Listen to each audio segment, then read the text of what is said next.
બાળકોમાં માયોપિયા થવાનું કારણ શું છે? શું શિક્ષણમાં મોબાઈલ ફોનની જરૂર છે?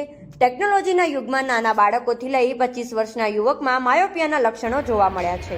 શાળામાં અભ્યાસ કરતા બાળકોને દૂરથી બોર્ડ પરનું દેખાતું નથી, નજીકનું જોવા ચશ્મા પહેરવા પડે. આ બધા લક્ષણોના તારણ માટે અર્બન ગુજરાતે સંતરામ વિદ્યાલયના શિક્ષકો સાથે કરી વાતચીત.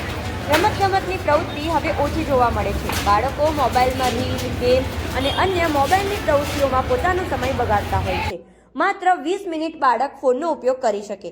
વધારે સમય ઉપયોગ કરતા આંખોમાં મોબાઈલના કારણે ઇન્ફેક્શન જોવા મળે છે, જેથી આંખોમાં નંબર આવવાના લક્ષણો જણાય છે.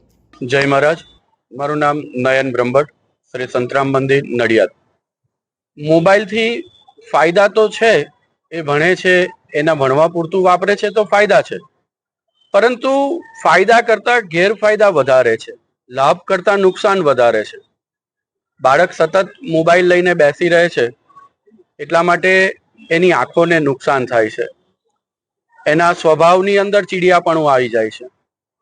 પણ આ બધું એ ક્યાંથી શીખે છે? એ હંમેશા જે જુએ છે એ અનુકરણ કરે છે. મા બાપ ઘરની અંદર સતત જો મોબાઈલ પર જોવા મળતા હોય તો બાળકો એ જ શીખવાના છે.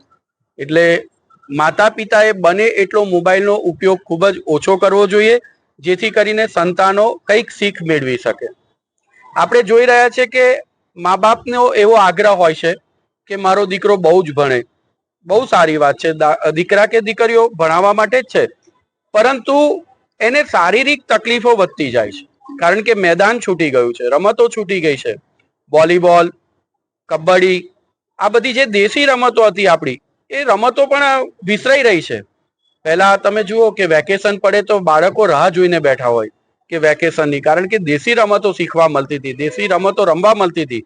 અત્યારે ઇન્ટરનેટમાં બાળક ખોવાઈ ગયું છે, અને એ ઇન્ટરનેટમાંથી બાળકને આપણે આ દેશી રમતો તરફ વાળવું પડશે, એને મેદાન ઉપર લાવવું પડશે, અને મેદાની પ્રવૃત્તિઓ સાથે એને જીવતા શીખવાડવું પડશે.